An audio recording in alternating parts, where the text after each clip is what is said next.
ഇതിൻ്റെ അകത്ത് വലിയ പ്രചരണങ്ങൾ നടക്കുകയാണ്. ചരിത്രത്തിലെ ഏറ്റവും ഉയർന്ന കേരള ചരിത്രത്തിലെ ഏറ്റവും ഉയർന്ന ഡിമാൻഡാണ് വൈദ്യുതിക്ക് ഈ സീസണിലുണ്ടായത്. കനത്ത മഴക്കുറവ്, എൽ നിനോ പ്രകാരമുള്ള കനത്ത മഴക്കുറവ്, അണക്കെട്ടുകളിലെ ജലശേഖരത്തിൻ്റെ വലിയ ഇടിവ്, ജലവൈദ്യുത ഉൽപ്പാദനത്തിൽ ഹൈഡൽ പവർ ഉൽപ്പാദനത്തിലുണ്ടായ 80% കുറവ്, ദേശീയ വൈദ്യുതി വിപണിയിൽ ആവശ്യത്തിന് വൈദ്യുതി ലഭ്യമാകാതിരുന്ന പ്രശ്നം, ഗുരുതരമായ പ്രശ്നങ്ങളാണ് ഉണ്ടായത്. കഴിഞ്ഞ വർഷത്തേക്കാൾ ഈ വർഷം ഏകദേശം 1000 മെഗാവാട്ടിൻ്റെ വർധനയാണ് ഉണ്ടായിരിക്കുന്നത്.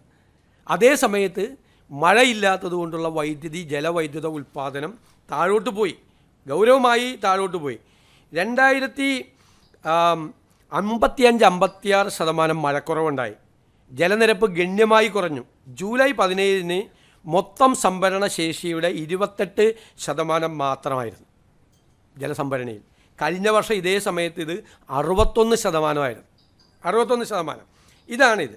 മാത്രമല്ല, നിലവിലെ പ്രതിസന്ധിക്കുള്ള വളരെ പ്രധാനപ്പെട്ട മറ്റൊരു കാരണം, ഉമ്മൻചാണ്ടിയുടെ സർക്കാർ 25 വർഷക്കാലത്തേക്ക് ഒരു യൂണിറ്റിന് 4 രൂപ 29 പൈസ നിരക്കിൽ ഒരു എഗ്രിമെൻ്റ് വെച്ചു. ആ എഗ്രിമെൻ്റ് പ്രകാരം അന്നത്തെ ഉമ്മൻചാണ്ടി സർക്കാർ 1 വർഷം വാങ്ങിച്ചു, 7 വർഷം പിണറായി സർക്കാരും വാങ്ങിച്ചു. 7 വർഷം. 8ാമത്തെ വർഷം ആ വൈദ്യുതി കരാർ റദ്ദാക്കി. ആ 4 രൂപ 29 പൈസയ്ക്ക് ഒരു യൂണിറ്റിന് 25 വർഷത്തേക്കുള്ള എഗ്രിമെൻ്റ് റദ്ദാക്കി. എന്നിട്ട് എത്ര രൂപയ്ക്കാണ് മേടിച്ചെന്നറിയാം വൈദ്യുതി? 8 രൂപ മുതൽ 14 രൂപ വരെ. 4 രൂപ 29 പൈസയുടെ റദ്ദാക്കിയിട്ട് മാസങ്ങളോളം, വർഷങ്ങളോളം വൈദ്യുതി ബോർഡ് വലിയ സാമ്പത്തിക പ്രതിസന്ധിയിലേക്ക് കൂടി പോയി. ഡെയിലി 20-30 കോടി രൂപ അഡീഷണൽ ആകുന്ന സ്ഥിതിയിലേക്ക് വന്നു. ആ എഗ്രിമെൻ്റ് ഇപ്പം നിലവിലില്ല. ആ എഗ്രിമെൻ്റ് ഉണ്ടായിരുന്നുവെങ്കിൽ ആ എഗ്രിമെൻറ്റിൻ്റെ പാർട്ടി, ആ കമ്പനികൾ നമുക്ക് വൈദ്യുതി തരാൻ ബാധ്യത ഉണ്ടായിരുന്നു. ഇപ്പോൾ അതില്ല, എഗ്രിമെൻ്റ് ഇല്ല. ഓപ്പൺ മാർക്കറ്റിൽ വൈദ്യുതി കിട്ടാനില്ല. അപ്പോൾ 1000 മെഗാവാട്ടിൻ്റെ വൈദ്യുതിയുടെ ഉപഭോഗം കഴിഞ്ഞ വർഷത്തേക്കാൾ വർദ്ധിച്ചു. ഹൈഡൽ പവർ ജലവൈദ്യുത ഉൽപ്പാദനം ഗണ്യമായി കുറഞ്ഞു. കഴിഞ്ഞ പ്രാവശ്യം ജലശേഖരം 61% ഉണ്ടായിരുന്നത് 28% കുറഞ്ഞു. മഴയുടെ കുറവ്, എൽ നിനോ പ്രതിഭാസം ഇപ്രാവശ്യം നിങ്ങൾക്കറിയാമല്ലോ, മൊത്തം മഴയുടെ ഇതിൽ ഭയങ്കരമായി കുറവ് വന്നു. പിന്നെ ഉമ്മൻചാണ്ടിയുടെ കാലത്തെ എഗ്രിമെൻ്റ് കഴിഞ്ഞ ഗവൺമെൻറ് റദ്ദാക്കിയത് കൊണ്ടുള്ള ഇമ്പാക്റ്റ്. ഈ 4 പ്രധാനപ്പെട്ട കാരണങ്ങളാണ് ഈ വൈദ്യുതി പ്രതിസന്ധിക്ക് കാരണം.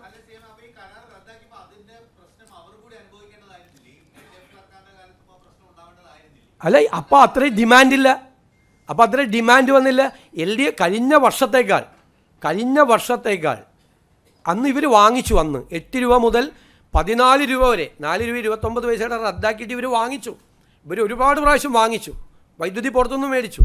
ഇപ്പോൾ ഉള്ള പ്രശ്നം, അന്നത്തേക്കാൾ 1000 മെഗാവാട്ട് കൂടുതൽ കൺസംഷൻ വന്നു ഈ പ്രാവശ്യം. 1000 മെഗാവാട്ട്, 800 മുതൽ 1000 മെഗാവാട്ട് വരെ നമുക്ക് കൂടുതൽ വന്നു. ഓരോ ദിവസത്തെയും കൂടുതലാണ്. 2024-25 വർഷമായി താരതമ്യം ചെയ്യുമ്പോൾ 10 മില്യൺ യൂണിറ്റിൻ്റെ ഉപഭോഗം, കൺസംഷനാണ് ഒരു ദിവസം വർദ്ധിച്ചിരിക്കുന്നത്. മറ്റേ എഗ്രിമെൻ്റ് ഉണ്ടെങ്കിൽ നമുക്ക് പുറത്തുനിന്ന് മേടിച്ച് കൊടുക്കാം. ആ എഗ്രിമെൻറ്റും ഇല്ല. ഓപ്പൺ മാർക്കറ്റിൽ വൈദ്യുതി വലിയ പ്രശ്നമാണ്. എൽ നിനോ ആയതുകൊണ്ട് എല്ലാ ഗവൺമെൻറ്റുകളും ഇത് വാങ്ങിച്ചുകൊണ്ടിരിക്കുകയാണ്. ഇതൊരു സീരിയസ് ആയില്ല. അല്ലാതെ നമ്മുടെ ഗവൺമെൻറ് വന്ന് 30 ദിവസം കൊണ്ട് ഞങ്ങളുണ്ടാക്കിയ പ്രതിഭാസമാണ് പവർ കട്ട് എന്ന് പറയുന്നത്. അങ്ങനെ ഞങ്ങളുടെ ഗവൺമെൻറ് വിചാരിച്ചിട്ടൊരു പവർ കട്ട് മനഃപൂർവ്വമായിട്ട് ജനങ്ങൾ 1 മണിക്കൂർ ഇരുട്ടിൽ കഴിയട്ടെ ഒരു മണിക്കൂർ ജനങ്ങൾ ഇരുട്ടിൽ കഴിയട്ടെ എന്നൊരു പുതിയ സർക്കാർ തീരുമാനിക്കുമോ? അപ്പോൾ ഒരു ഔചിത്യമില്ലാത്ത പ്രചരണം, ഒരടിസ്ഥാനവും ഇല്ലാത്ത പ്രചരണം സംസ്ഥാനത്ത് നടക്കുകയാണ്.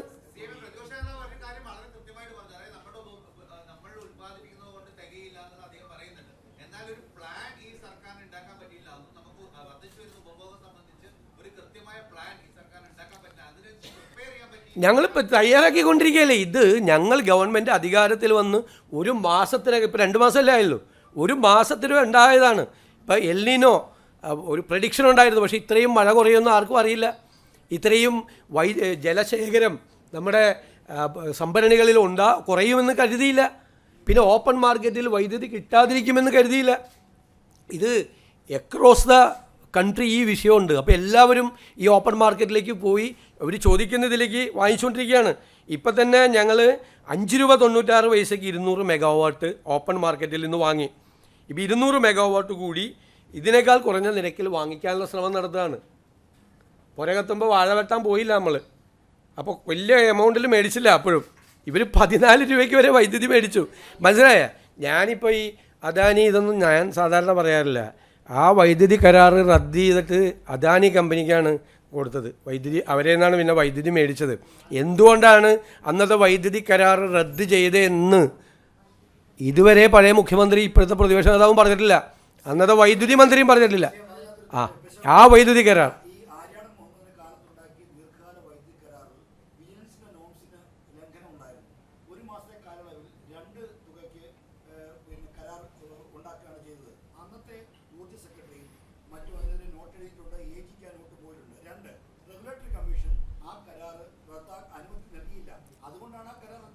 എട്ട് കൊല്ലം കഴിഞ്ഞിട്ടാണ് കരാറ് നടപ്പിലാക്കി. 8 കൊല്ലം. പിന്നെ ഞാൻ ചോദിക്കട്ടെ, റെഗുലേറ്ററി കമ്മീഷനിൽ ആരൊക്കെയായിരുന്നു അംഗങ്ങൾ?